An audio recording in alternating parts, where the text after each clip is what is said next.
Chapter 1 bay chapter are एक साधारण इंसान की सैलरी लिमिटेड हो सकती है पर उसके सपने और किस्मत भी लिमिटेड हो।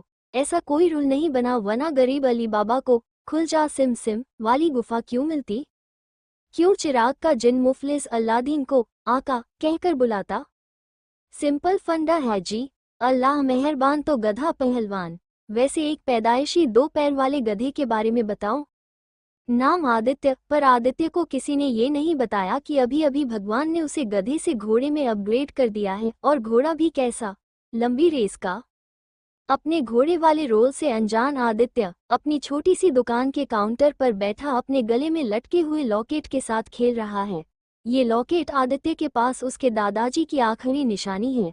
तभी आदित्य के कानों में एक बेहद बेसुरी आवाज सुनाई पड़ती है। अरे ओ आदित्य नाकारा के साथ साथ बहरा भी हो गया है क्या।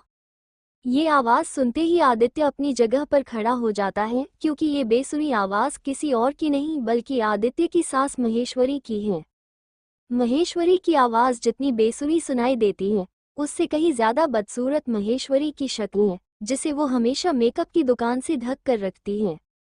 अपने अतरंगी और लेटेस्ट फैशन के कपड़ों में टिप टॉप रहने वाली महेश्वरी को आदित्य की छोटी सी दुकान में आना अपने स्टेट्स के खिलाफ लगता है, पर क्या करे, उसकी भी मजबूरी है। आखिरकार आदित्य उनका दामाद जो है। आदित्य महेश्वरी का स्वागत करते हुए पूछता है, मम्मी जी आप, कुछ काम था तो मुझे बुला लेती। पर महेश्वरी को आदित्य के सवाल का जवाब देना ठीक नहीं लगा। महेश्वरी अपने एटीट्यूड के साथ दुकान में दाखिल होती है और तिरस्कार भरी नजरों से दुकान में रखे सामान और फिर आदित्य को देखती है, जैसे कह रही हो, उफ, ये कबाड़ खाना और ये कबाड़ी। आदित्य महेश्वरी के मन की बात सुन लेता है, पर महेश्वरी को इस बात से कोई फर्क नहीं पड़ता, क्योंकि उसे लगता है कि आदित्य जैसे फटीचर इंसान के साथ शादी करके उनकी बेटी तानिया की जिंदगी बर्बाद हो गई है। आदित्य फिर एक बार महेश्वरी से पूछता है, मम्मी जी आपने बताया नहीं, आज आप दुकान पर कैसे, कुछ काम था। इस बात पर महेश्वरी भड़क उठती है और आदित्य को डांटते हुए कहती है, अपना मुंह खाने के लिए ही खोला करो, तभी अच्छे लगते हो। पता नहीं मेरी बेटी तानिया तुम्हारे साथ कैसे जीती है। आदित्य इस बात पर महेश्वरी को ऊंची आवाज में जवाब देना चाहता है कि वो और तानिया तो प्यार से ही जीना चाहते हैं, लेकिन हर बार महेश्वरी कबाब में हड्डी का काम करती है, पर आदित्य अपने मुंह पर ताला लगाकर चुपचाप वहां खड़ा रहता है। वैसे भी आदित्य ने एक बात नोटिस की थी, जब से महेश्वरी ने शहर में अपना फास्ट फूड रेस्टोरेंट खोला है तब से उसका बिहेवियर बदल गया है, और क्यों न बदले। वो रेस्टोरेंट से तगड़ी रकम कमा रही थी और एक आदित्य था जिसकी रोज की कमाई 1000 के अंदर सिमट जाती थी। आज भी महेश्वरी देवी ने काउंटर से कैश निकाल कर देखा, सिर्फ 400 रुपये। 400 रुपये में क्या होता है। महेश्वरी को समझ नहीं आ रहा था कि वो कैसे रिएक्ट करे। माहेश्वरी का चेहरा देखकर आदित्य भी ये बात समझ जाता है और अपनी सफाई में कहता है, मैं कोशिश तो कर रहा हूँ। बस आदित्य का इतना कहना था और महेश्वरी देवी ने बात पकड़ ली। कोशिश, 400 रुपये कमाने को कोशिश नहीं कहते दामाद बाबू, वो तो आप घर जमाई हो इसलिए घर के खर्चे नहीं लगते, वरना अब तक आपको आटे दाल का भाव पता लग गया होता। महेश्वरी इतने पर ही नहीं रुकती और आगे कहती है, अगर मेरे ससुर रंजीत राणा ने तानिया की शादी की शर्त न रखी होती तो हम इतनी जल्दबाजी में तानिया की शादी कभी नहीं कराते, और तुमसे से तो कभी भी नहीं। ये बात सुनते ही आदित्य का मुंह लटक जाता है। आदित्य को ये समझ नहीं आता कि शादी कराने वाली महेश्वरी थी और घर जमाई की शर्त रखने वाली भी वही थी, और ऐसा भी नहीं था कि महेश्वरी को आदित्य के पास्ट, नेचर या फैमिली बैकग्राउंड का कुछ पता नहीं था। तो फिर अब ये सब कहने का क्या मतलब है, और वो भी तब जब आदित्य और तानिया की शादी को 4 साल हो गए हैं। पर आज महेश्वरी तो जैसे रुकने का नाम ही नहीं ले रही थी। महेश्वरी को लगता है कि आदित्य मुंह लटकाने का नाटक कर रहा है, तो वो आदित्य को वार्निंग देती है, ये रोने धोने का झूठा नाटक जाकर तानिया के सामने करना, मेरे सामने नहीं। मैं तानिया की तरह बेवकूफ नहीं हूँ जिसे तुम ये नकली आंसू दिखाकर बहका लोगे, समझे। मैं तुम जैसे लोगों को अच्छी तरह समझती हूँ। महेश्वरी 400 रुपये वापस काउंटर में रख देती है और साथ में एक डेबिट कार्ड भी। ये देखकर आदित्य महेश्वरी से कहता है, ये आप कौन सा कार्ड रख रही हैं? महेश्वरी अपना ताव दिखाते हुए कहती है, इस कार्ड में 1 करोड़ का बैलेंस है। जब तानिया के दादा अपने 60 साल पूरे कर लेंगे तो तुम तानिया को तलाक देकर इस कार्ड का इस्तेमाल कर सकते हो। ये सुनकर आदित्य को एक झटका लगता है और वो हक्का-बक्का रह जाता है। 1 करोड़? मतलब मम्मी जी, आप मुझे तानिया को तलाक देने के बदले पैसे दे रही हैं? या फिर आप अपने पैसों की धौंस जमा कर मुझे फिर से नीचा दिखाने की कोशिश कर रही हैं?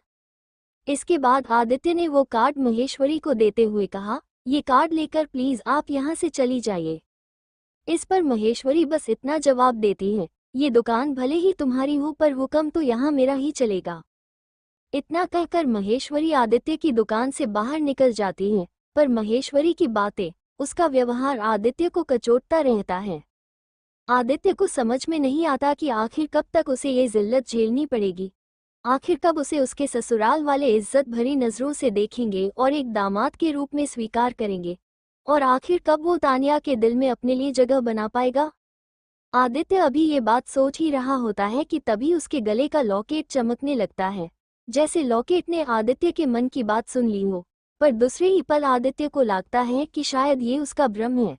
एक मामूली पत्थर का लॉकेट कैसे चमक सकता है। इतनी देर में आदित्य के चाचा विक्रम वहां आते हैं। शरीर से बूढ़े, सफेद लंबी दाढ़ी, सिर पर गिने चुने बाल और कंधे पर एक बड़ा सा एल्यूमिनियम का बॉक्स। विक्रम को देखकर कोई भी कह सकता है कि बंदे ने पूरी जिंदगी मेहनत के सिवा कुछ नहीं किया है। विक्रम दुकान के दरवाजे से ही आदित्य को आवाज देते हैं, क्या आदि, लगता है आज फिर से तेरी सास ने तेरी क्लास लगाई है। विक्रम की आवाज सुनते ही आदित्य के चेहरे पर एक मुस्कान आ जाती है, और क्यों न आए, बरसों से अपने गांव धवलपुर में चाचा भतीजा एक साथ रहे हैं। आदित्य विक्रम का हाथ पकड़कर उन्हें दुकान के अंदर ले आता है और चैप्टर ए पर बैठा देता है। फिर आदित्य उनसे पूछता है, चाचू कैसा चल रहा है आपका कचौरी बेचने का काम। इस बात पर विक्रम अपने एल्यूमिनियम के बॉक्स की तरफ देखते हुए मजाक में कहते हैं, पूरा हिमालय खरीद सकूं, इतना जोरदार। इस बात पर चाचा भतीजा दोनों हंस देते हैं। आदित्य को इस तरह खुले मन से हंसते हुए देख विक्रम उसकी तरफ देखते ही रहते हैं। वो आदित्य की हालत से अनजान नहीं थे। आदित्य की शादी एक बहुत बड़े स्टेटस वाले परिवार में हुई थी। आदित्य के ससुराल वाले सब पढ़े लिखे थे और उनके सामने आदित्य की कोई तुलना नहीं की जा सकती थी। तानिया बहुत ही पढ़ी लिखी और होनहार लड़की है। आदित्य की सास महेश्वरी भी बड़ी रुतबे वाली है और आदित्य के ससुर भंवर सिंह का तो पूरे शहर में बड़ा नाम है। उनके परिवार के सभी लोग अपनी अपनी लाइफ में नाम, दाम और स्टेटस के साथ सेट हैं। बस एक आदित्य था जो इस छोटी सी दुकान में अपने वजूद को साबित करने की जद्दोजहद में लगा हुआ था। विक्रम प्यार से आदित्य के सिर पर अपना हाथ रखते हुए कहते हैं, मुझे पता है कि तुम खुश नहीं हो। इस बात का आदित्य कोई जवाब नहीं देता और अपना दर्द छिपाता हुआ वहां से उठकर कैश काउंटर से 400 रुपये निकालकर विक्रम के हाथ में रख देता है। चाचू, मैं भी जानता हूं कि आपका कचौरी बेचने का काम कुछ खास नहीं चल रहा। इससे पहले कि विक्रम पैसे अपने हाथ में पकड़े, एक हाथ बीच में आ जाता है। ये देखकर विक्रम और आदित्य दोनों हैरान रह जाते हैं। ये और कोई नहीं बल्कि विक्रम का 20 साल का बेटा मोहनीश है, जो जिंदगी का मजा सिगरेट के पफ के साथ लेने में विश्वास रखता है। मोहनीश मुस्कुराकर पैसों को अपनी जेब में रख लेता है। विक्रम को मोहनीश का ऐसा बर्ताव बिल्कुल अच्छा नहीं लगता और वो गुस्से में कहते हैं, ये क्या बदतमीजी है, पैसे मुझे दो। इस पर मोहनीश हंसते हुए कहता है, पैसे मेरी जेब में रहे या आपकी, क्या फर्क पड़ता है पापा। घर तक जाने का भाड़ा और खाने पीने का बंदोबस्त हो गया, यही अच्छी बात है ना। ये सुनते ही विक्रम थोड़ा भड़क जाते हैं और मोहनीश से कहते हैं, तुम अपनी ये फालतू बातें बाहर जाकर करो। और इसी बीच मोहनीश अपनी जेब से सिगरेट निकालता है। ये देखकर विक्रम उसके हाथ से सिगरेट छीन लेते हैं। मैंने कितनी बार कहा है दुकान में सिगरेट मत पियो। आदित्य को सिगरेट के धुएं से एलर्जी है। लेकिन मोहनीश विक्रम की बात नहीं मानता और जेब से दूसरी सिगरेट निकालने लगता है। विक्रम गुस्से में मोहनीश का हाथ पकड़कर उसे दुकान से बाहर ले जाते हैं। आदित्य भी उनके पीछे पीछे चल देता है। दुकान के बाहर पहुंचते ही विक्रम मोहनीश पर चिल्लाने लगते हैं। आदित्य विक्रम को गुस्से में देखकर उन्हें शांत करने की कोशिश करता है, लेकिन विक्रम गुस्से में आग बबूला हो जाते हैं। वहीं दूसरी तरफ मोहनीश पर विक्रम की किसी भी बात का कोई असर नहीं पड़ रहा होता। वैसे भी उसके लिए तो ये रोज की बात थी। इसी बीच अचानक आदित्य के सिर में तेज दर्द उठता है। आदित्य दर्द के मारे अपना सिर पकड़कर पीछे हटने लगता है। धीरे धीरे आदित्य की आंखों के सामने धुंधलापन छा जाता है। आदित्य को ऐसा लगता है जैसे वो बेहोश होने वाला है, लेकिन तभी अचानक आदित्य की आंखों के सामने विक्रम का चेहरा आता है। आदित्य विक्रम के चेहरे को देखकर बुरी तरह डर जाता है, क्योंकि वो पूरी तरह खून से लथपथ होता है। इससे पहले कि विक्रम कुछ समझ पाता, विक्रम के माथे पर एक अजीब सा लाल निशान उभरने लगता है, जिसे देखकर आदित्य सन्न रह जाता है। आदित्य को अपनी आंखों पर विश्वास नहीं होता। आदित्य घबराहट में विक्रम का नाम लेकर जोर से चिल्लाता है, विक्रम चाचू। आदित्य की आवाज सुनकर विक्रम और मोहनीश भौंचक के रह जाते हैं। फिर आदित्य तेजी से विक्रम के पास आकर पूछता है, चाचू, आपके चेहरे पर ये खून कैसा? आदित्य की बात सुनकर विक्रम घबराकर अपने चेहरे पर हाथ फेरते हैं, लेकिन विक्रम को अपने चेहरे पर कोई खून नहीं नजर आता। विक्रम को ध्यान से देखकर आदित्य को भी एहसास होता है कि विक्रम के चेहरे पर कोई खून नहीं है और वो बिल्कुल ठीक हैं। आदित्य सोच में पड़ जाता है और कहता है, शायद मुझे वहम हुआ था। ये सुनकर मोहनीश जोर जोर से हंसने लगता है। आदित्य दुनिया का एकलौता घर जमाई है जिसे दिन में तारे नहीं खून दिखाई देता है। इतना ही नहीं, मोहनीश आगे कहता है, आदित्य की ये हालत देखकर मैंने तय कर लिया है कि चाहे कोई मुझे करोड़ों रुपये ही क्यों न दे, मैं कभी भी घर जमाई नहीं बनूंगा, क्योंकि घर जमाई की हालत बिल्कुल धोबी के कुत्ते जैसी होती है। मतलब ना घर का ना ससुराल का। इतना कहकर मोहनीश दोबारा हंसने लगता है। इस पर विक्रम मोहनीश को घूर कर देखता है। मोहनीश की बातें सुनकर आदित्य और नर्वस हो जाता है। आदित्य की हालत देखकर विक्रम को लगता है कि शायद आदित्य की तबीयत ठीक नहीं है। आदित्य, मुझे लगता है तुम थक गए हो, तुम्हें आराम की जरूरत है। और हाँ, अगर जरूरत लगे तो दवाई ले लेना, ठीक है? इस वक्त आदित्य भी कंफ्यूज महसूस कर रहा होता है। विक्रम की बात सुनकर मामले को टालने के इरादे से आदित्य हाँ में सिर हिलाता है और कहता है, आप ठीक कह रहे हैं चाचू, शायद मेरी तबीयत ठीक नहीं, मेरा सिर कुछ भारी सा लग रहा है, मैं थोड़ा आराम कर लेता हूँ, आप चिंता मत कीजिए। फिर आदित्य दोबारा दुकान के अंदर आकर अपनी जगह पर बैठ जाता है। आदित्य को अभी भी समझ में नहीं आ रहा था कि जब उसके चाचू ठीक थे, तो फिर उसे उनके खून से सने चेहरे की आभा कैसे दिखाई दी, और उसके चाचू के माथे पर वो अजीब सा लाल निशान क्या था और उसका मतलब क्या था। यही सब सोचते हुए आदित्य अपने गले के लॉकेट को हाथ में लेता है।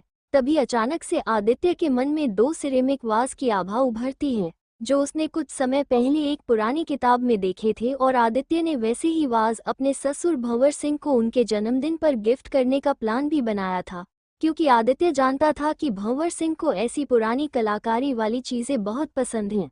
वाज खरीदने के लिए आदित्य ने अपनी दुकान का सामान बेचकर 5,000 रुपये भी जमा कर लिए थे। हालांकि आदित्य इस बात से अनजान नहीं था कि भंवर सिंह उसके दिए वाज देखते ही समझ जाएंगे कि वो नकली हैं, पर असली वाज लेना आदित्य के बस की बात भी तो नहीं थी। आदित्य ये सब सोच ही रहा होता है कि उसका ध्यान दोबारा अपने गले में पड़े लॉकेट की तरफ जाता है, जो फिर से चमक रहा था। इससे पहले कि आदित्य इसका मतलब समझ पाता, आदित्य के सामने वाली टेबल पर सिरेमिक के दो ठीक वैसे ही वाज उभर आते हैं, जिनका डिजाइन और आकृति बिल्कुल उस पुरानी किताब वाले वाज की तरह थे। ये सब अपनी आंखों के सामने होता देखकर आदित्य की दुनिया ही हिल जाती है। आदित्य एक पल के लिए अपने होश खो बैठता है। ओह माय गॉड, ये कैसे हो सकता है? आखिर ये दो वाज यहाँ आए कहाँ से?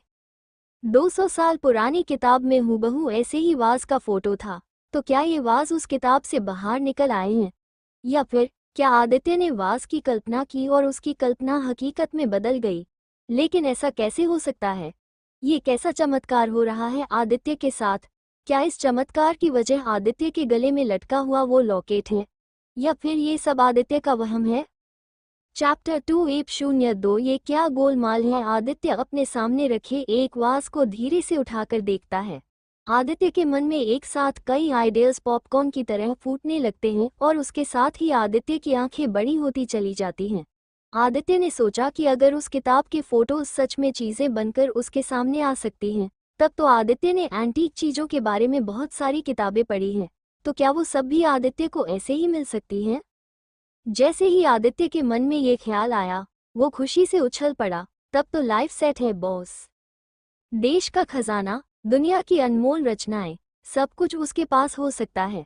आदित्य ये सब सोचकर खुशी के मारे झूम उठता है और देखते ही देखते आदित्य सपनों की दुनिया में खो जाता है। वो देखता है कि सब लोग उसे इज्जत दे रहे हैं। महेश्वरी और भंवर सिंह भी उसे आप कहकर बुला रहे हैं और तानिया की आंखों में भी आदित्य के लिए प्यार छलक रहा है। ये सब सोचकर आदित्य मंद मंद मुस्कुराने लगता है कि तभी उसे अपने चचेरे भाई मोहनीश के रोने की आवाज सुनाई देती है। पापा पापा उठिए, आपको क्या हो गया? मोहनीश मदद के लिए चिल्ला रहा था। उसके चारों तरफ लोग इकट्ठा हो चुके थे। कोई डॉक्टर को बुलाने की बात कर रहा था तो कोई एम्बुलेंस को। मोहनीश लगातार आदित्य को आवाज दिए जा रहा था और विक्रम को जगाने की कोशिश कर रहा था, पर विक्रम का शरीर धीरे धीरे काला पड़ता जा रहा था। शोर सुनते ही आदित्य भागकर दुकान से बाहर आता है तो वो देखता है कि उसके चाचा विक्रम जमीन पर गिरे पड़े हैं और उनके मुंह पर खून के छींटे हैं। ये देखकर आदित्य एक पल को भौंचक्का रह जाता है, क्योंकि ऐसा ही दृश्य आदित्य ने कुछ समय पहले देखा था, जिसे अब तक वो अपना वहम समझ रहा था। लेकिन इससे पहले कि आदित्य कुछ कर पाता, आदित्य का सिर दोबारा चकराने लगता है। आदित्य अपने दोनों हाथों से अपने सिर को पकड़ लेता है। आदित्य को ऐसा महसूस होता है कि उसके आसपास बहुत सारा धुआं छा गया है और उस धुएं की वजह से आदित्य की सांस अटकने लगती है। आदित्य अपनी जान बचाने के लिए अपने हाथों से धुएं को हटाने की कोशिश करने लगता है कि तभी अचानक कोई आदित्य को फिर से उस जानलेवा धुएं में धकेल देता है और इसके साथ ही आदित्य के मुंह से एक चीख निकलती है, बचाओ, कौन मुझे धुएं में धकेल रहा है? आदित्य को इस तरह चिल्लाते देख आसपास खड़े सभी लोग उसे अजीब नजरों से देखने लगते हैं। किसी को भी वहां कोई धुआं नजर नहीं आता। तभी भीड़ में से कोई बोलता है, ये पागल हो गया है क्या? यहाँ धुआं कहाँ है? इतने में आदित्य की नजर एक धुंधले साए पर पड़ती है। आदित्य बिना कुछ सोचे समझे उसके पीछे चल देता है। ए रुको, कहाँ भागे जा रहे हो? आदित्य तेजी से आगे बढ़कर उस साए को रोकते हुए कहता है, बहुत हो गया, कौन हो तुम और कहाँ भाग रहे हो? आदित्य के इतना कहते ही वो साया पलटता है और उसे देखकर आदित्य के चेहरे का रंग उड़ जाता है। वो और कोई नहीं बल्कि विक्रम का ही साया है। ये कैसे हो सकता है? चाचू तो वहां खून में लथपथ पड़े हैं, तो ये कौन है? तभी आदित्य को एहसास होता है कि जिसे वो इंसान समझकर बात कर रहा है, वो उसके आर पार देख पा रहा है। इसका मतलब तुम विक्रम चाचू की आत्मा हो और उनके शरीर को छोड़कर जा रही हो, पर क्यों? इस पर विक्रम की आत्मा जवाब देती है, बस मेरा शरीर बहुत थक गया है, अब मैं लंबा आराम करना चाहता हूँ। ये सब सुनकर आदित्य का सिर फिर से चकराने लगता है। ओह गॉड, ये सब क्या हो रहा है मेरे साथ? पहले मुझे विक्रम चाचू का खून से लथपथ चेहरा दिखा, जो एक छलावा था। फिर फोटो में जो वाज मैंने देखे थे वो सच में मेरे सामने आ गए और अब मैं विक्रम चाचू की आत्मा को देख पा रहा हूँ और उससे बात भी कर रहा हूँ, पर कैसे? तभी विक्रम की आत्मा आदित्य से कहती है, बहुत वक्त बर्बाद हो गया, मुझे जाना होगा, देर हो रही है। ये सुनते ही आदित्य चौकन्ना हो जाता है। विक्रम की आत्मा की बातें सुनकर आदित्य को समझ आता है कि वो रहस्यमयी लाल निशान जो आदित्य ने विक्रम के माथे पर देखा था उसका असल में क्या मतलब था। आदित्य को ये भी एहसास होता है कि अगर विक्रम की आत्मा यहाँ से चली गई तो वो फिर जिंदा नहीं बचेंगे। नहीं, मैं आपको खोना नहीं चाहता। एक आप ही तो हो जिनके साथ मैं अपने दिल की बात शेयर कर पाता हूँ। अगर दादू की तरह आप भी चले गए तो नहीं नहीं, मैं आपको नहीं जाने दूंगा। रोते हुए आदित्य ने विक्रम की आत्मा के सामने हाथ जोड़ते हुए कहा। वहीं दूसरी तरफ दूर खड़े सब लोग आदित्य को देखकर सोच में पड़ जाते हैं कि आखिर आदित्य रो क्यों रहा है और वो किसके सामने हाथ जोड़ रहा है। लोग सोचते हैं कि आदित्य सच में पागल हो गया है। तभी भीड़ में से एक आदमी बोलता है, पागल नहीं, ये सब नाटक कर रहा है, सबका ध्यान खींचना चाहता है और कुछ नहीं। पर इस सब के बीच जिसे आदित्य के बर्ताव पर शर्म और उससे ज्यादा गुस्सा आ रहा था वो थी आदित्य की बीवी तानिया। लंबे खूबसूरत खुले बालों के साथ तानिया गुलाबी सलवार कमीज में हमेशा की तरह बेहद खूबसूरत लग रही थी।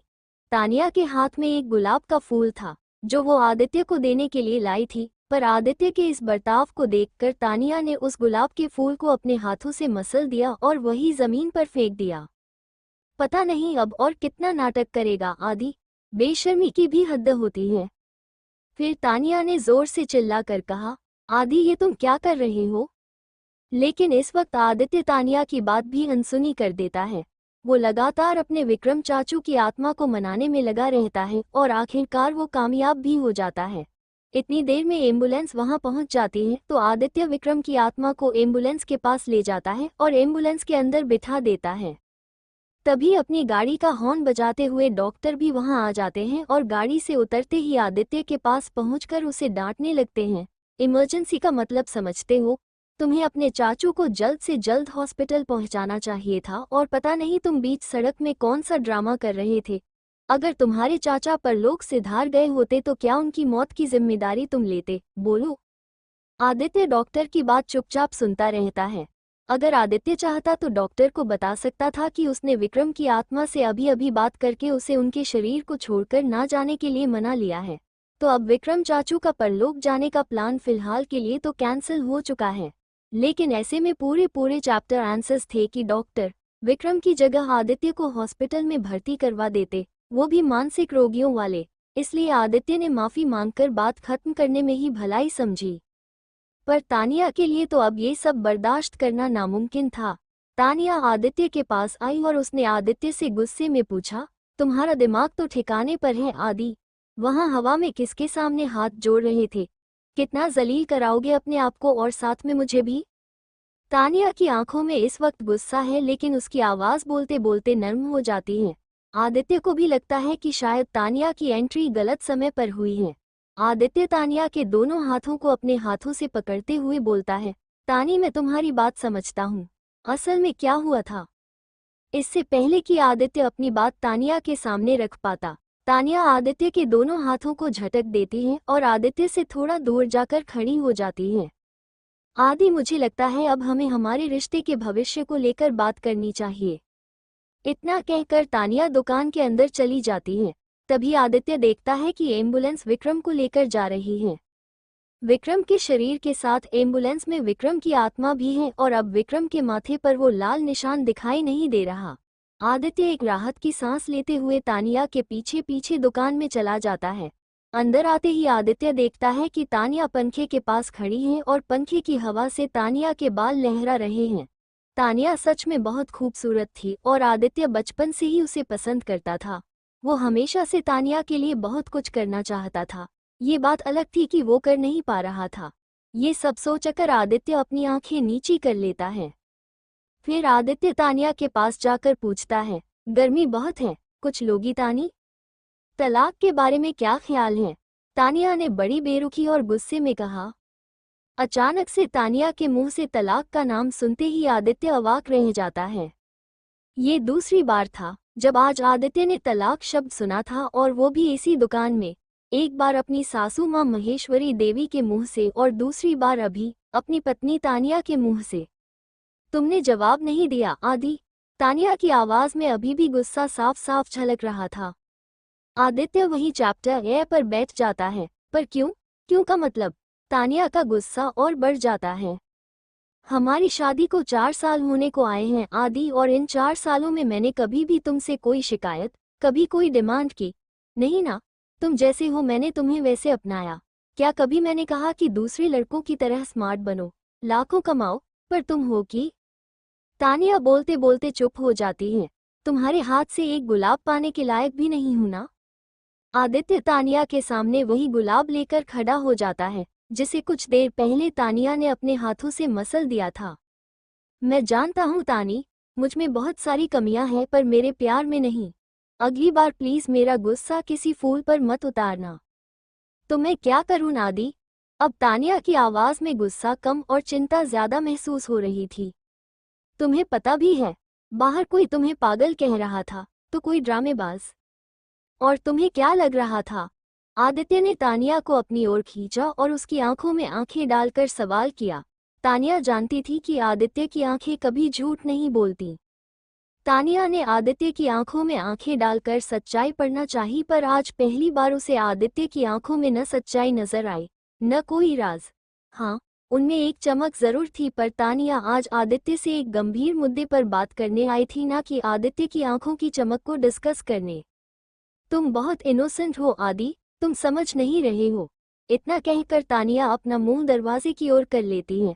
आदित्य समझ जाता है कि तानिया रो रही है और वो नहीं चाहती कि आदित्य उसकी आंखों में आंसू देखे।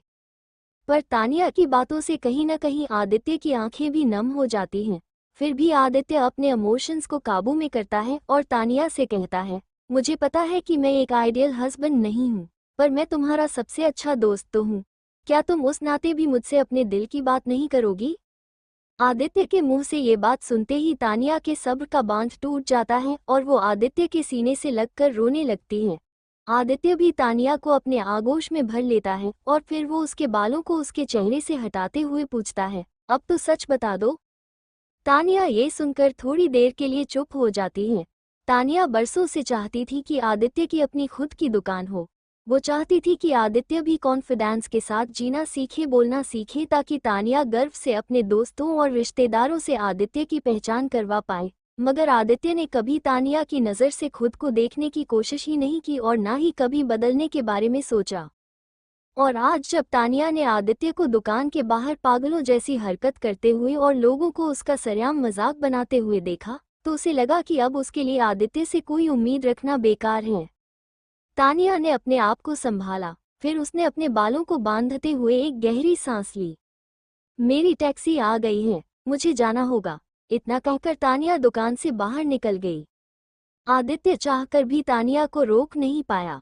तानिया को जाता देख आदित्य मन ही मन सोचने लगा, अगर तुम्हारे चेहरे पर हमारे तलाक से मुस्कान आती तो तुम्हारी उस एक मुस्कान के लिए मैं तुम्हें तलाक देने में भी नहीं हिचकिचाता। तानी आदित्य का यही तो सबसे बड़ा प्रॉब्लम था। वो कभी अपने दिल की बात अपनी जुबान पर ला ही नहीं पाता था, फिर चाहे वो खुशी हो, जलन हो या फिर प्यार। तारांकन घड़ी में रात के 8 बजे रहे हैं। उदास आदित्य दुकान बंद करके घर की ओर निकलता है।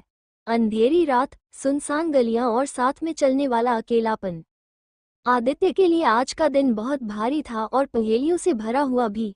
उसके साथ इतनी अजीबोगरीब घटनाएं पहले कभी नहीं हुई थी। उन्हीं सब घटनाओं के बारे में सोचते सोचते जब आदित्य अपने घर पहुंचा तो आदित्य के ससुर भंवर सिंह ने दरवाज़ा खोला।